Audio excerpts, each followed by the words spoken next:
In this session, we're going to learn how to actually log a hazard.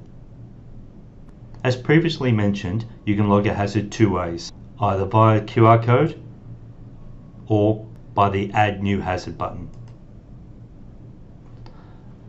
Either way, it'll open up this very simple form. Make sure that you relate the item to a site because it is a mandatory field. Anytime you see the red asterisk, that means this field must be completed.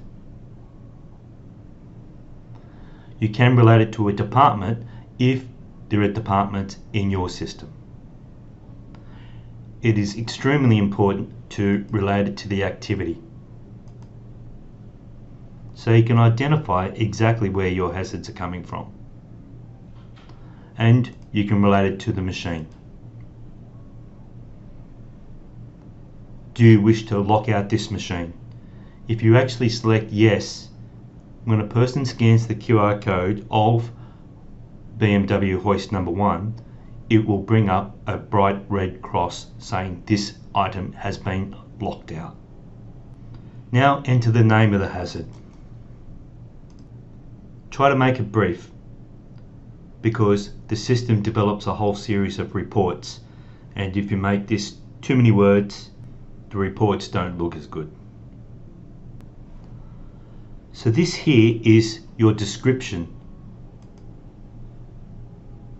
So overloading a hoist can cause it to fail, dropping the load and potentially injuring workers below. So you're putting in the description of the hazard. Try to make this as detailed as possible. Report date. Don't just type in this field, you must actually use the calendar date. Reported by, it's very important that you actually select your own name. These fields here, you might know who's actually doing the assessment, that's why it's non-mandatory. Let's just say, for an example, it's a hazard that really needs fixing straight away. You would actually do it, set it that it's highly needs to be done within the next 24 hours. If it's only a minor hazard, you might take that out longer, but it's probably best for your supervisor to actually use this section and a person responsible to do the assessment. This will email alert Michael. It'll also put it into his to-do list for him to actually do the assessment of this hazard.